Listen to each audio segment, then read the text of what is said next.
A year that started off as a restorative year, pouring into myself, spending quality time with family,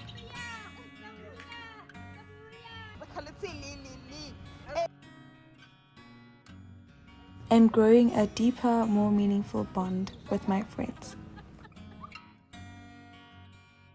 The big dreamer that I got the bright idea to pack and go to city Johannesburg. If I were to realize my dreams, surely that would be the city, right? The city quickly got testy. Things weren't unfolding as planned. I was lost and scared. I cried and prayed for a sign. Sat down and refocused, wrote everything I wanted down on paper, solidified it. Things started making sense. It's crazy how the universe works. Did I mention I got an opportunity to speak at Northwest University for mental health? First of all, I failed the module in first year. There goes my plan. Amazing. Last year, I learned to not operate from a place of fear, but to boldly go after what I want. I learned to create pockets of happiness for myself, mostly through meaningful relationships. No, I feel fed up.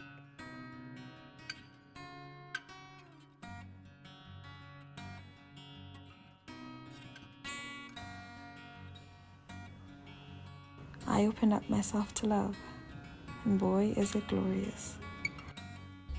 I am so proud of myself. Hello everybody and welcome back to my YouTube channel, and this is Blooming.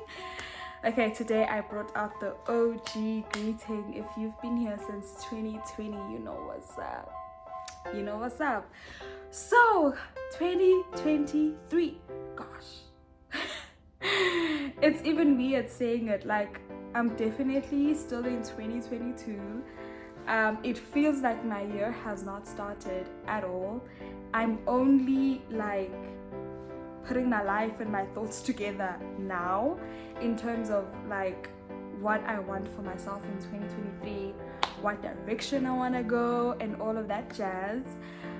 So my first couple of videos will probably be centered around that.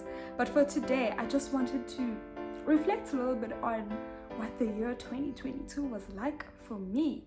Firstly, can I just talk about, because okay, last year, right, I had this whole challenge happening for myself, read one book a month, yada yada whoop were fun times.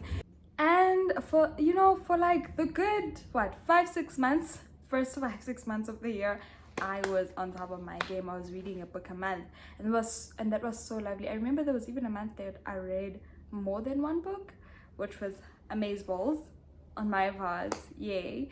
I just realized what not doing that for myself, how it actually affected me for the remainder of the year. I felt like for the remainder of the year I was on survival mode. I was just doing what I needed to do to survive, and my mental health took a little bit of a deep dive. And I wasn't even on YouTube anymore for the second half of the year.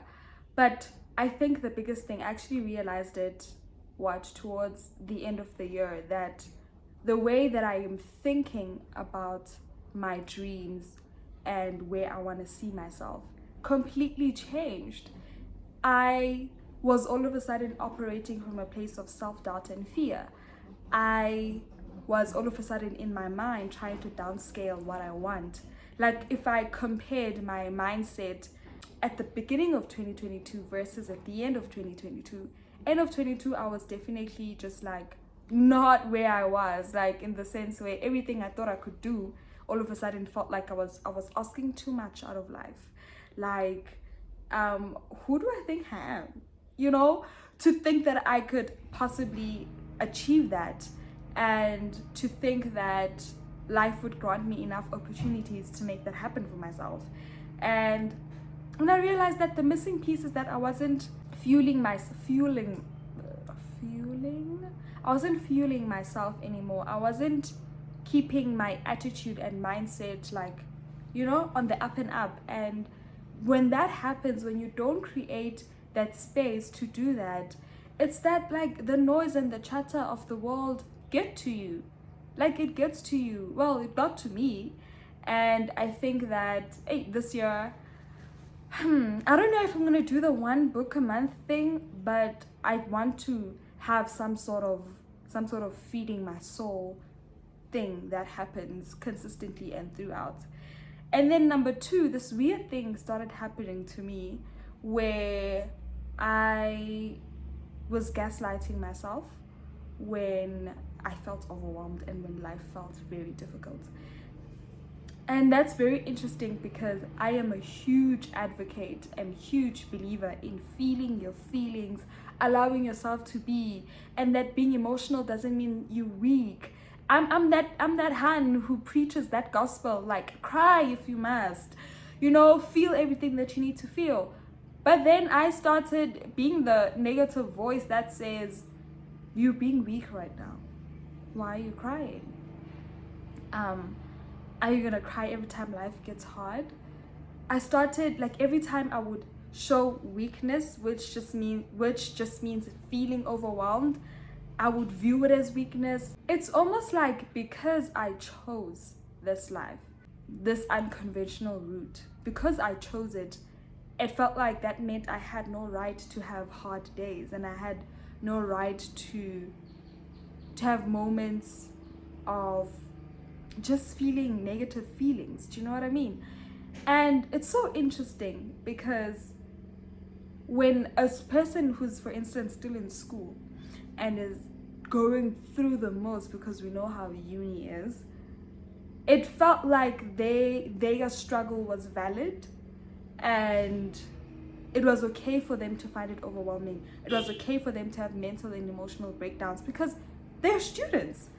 But I would then sort of gaslight myself and kind of invalidate my feelings and be like, or rather, more than invalidate my feelings, not give myself permission to feel them, because that means I chose the wrong thing. It's like if this was really your path, it shouldn't be so hard, and you shouldn't be having emotional breakdowns, and you should just be okay all the time because this is what you wanted. But like, when I realized that that's what I was doing, I was like, I'm actually being so unfair to myself. Do you know what I mean? Like, I'm human. I'm going through the motions like everybody else goes through them. And just because this is what I want for myself, it doesn't mean that it's not going to be hella challenging. I'm still working on allowing myself to feel all of those feelings, to be completely honest. I want to be a lot more aware of that reality and be more intentional about allowing myself to be and allowing myself to feel, and understanding that it's all just part of the process, and it doesn't mean I'm in the wrong place. And then finally, I think one of the biggest takeaways is just honoring the season that you are in. And if I'm gonna be real with you guys, you get tempted, or rather I get tempted to compare myself to my peers so much, especially because now they're starting to work. They are, they have like these great stable salaries, working for like awesome companies, and it's very hard to not very hard. Sometimes I feel like I am left behind, and it's hard to not compare the lifestyle that I can afford myself versus the lifestyle that they can afford themselves. And sometimes I'm like, that could have been me. Had I just stayed a little longer, that could have been me. Which is crazy because majority of the time, I'm well aware that I probably would have been very unhappy. I was very unhappy, which is why I left school. And I know where I'm going, in the sense like I'm still at the very beginning stages, but I see the vision, and things like are like coming together here and there, now and then. So for the most part, I feel okay, but then sometimes you know, it gets to me. And when it does, I feel like this overwhelming like anxiety come over me. And the thing that has helped me is kind of just repeating the mantra to myself that like it's not the season for me. Unfortunately, it's not the glow up season. Like I it's not the time to be cute, you know. And I'm like, oh my god. Like I remember I was even talking to Unana, and before the conversation with Unana, actually I thought I was the only person feeling this. So it was actually really great talking to her about it. And we were just like, oh, Mara, the girls our age, they are glowing, hey? Like, they're glowing, like they're doing things, like, whoa. And we were just like, we just reminded ourselves that it's not the time, it's not the season. It's unfortunately not that time yet. And it's fine, you know? Well, you know, I'm still trying to convince myself that it's fine. I'm working on that. But I definitely want to walk into 2023 with that kind of like thinking and idea that like, remember your priorities for this year and what you're trying to achieve for this year, and not so much compare your lifestyle to other people, because bona, they have their own priorities as well. And then still on the whole priorities thing is the whole measuring of success, right? I think right after leaving school, this was one of the things that I was like, okay, now that I don't have a report card or transcript to tell me how successful my year was, how exactly do I measure that? You know, how do I measure that I've gone forward and I've moved forward in my life? It's interesting because back in school it was so easy. It was just like you pass grade 2, you go to grade 3. Grade 4, you go to grade 5. Everything was so like, the path was so clear. All the steps were so clear. Now, first of all, you are carving your own path. You are deciding what those steps are. And then you are also deciding what it looks like to have achieved them. And I think the biggest thing is that, for me at least, the biggest thing is be very clear on what your priorities are for this year. Very clear. So that when you reflect, you are very clear on what it is that you're looking back on, right? Even, I just feel like choosing your priorities helps set the intention. And once you have that, and once you clearly have that, it's very then easy to audit your year and be like, okay, did I hit those milestones or at least come close to them? And yeah, on that note of setting intentions and goals for the year and all that jazz, in my next video, I will actually share with you guys my journal entry from 2022 that had listed all of my goals for 2022. It's funny because majority of them didn't even happen. But I'll talk to you guys about that and how I actually feel about what came to fruition and what didn't come to fruition. And then I will also share with you guys my current vision for this year. And I think I'm gonna have my vision board done. I don't know, I've been procrastinating. But yeah, we'll get into it.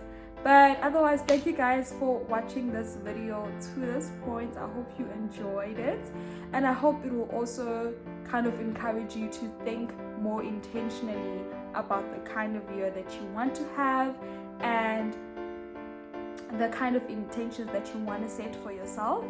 And yeah, maybe continue on this journey of blooming, trying to find ourselves, trying to find our place in the world, and you know, all of those fun stuff of being in your 20s. Don't forget to hit that subscribe button and that like button if you enjoyed this video. It really helps me and to get my content out there so that more people can enjoy it. Also, do share it with your friends and your friends' friends if you like it. And yeah, I will see you guys next week.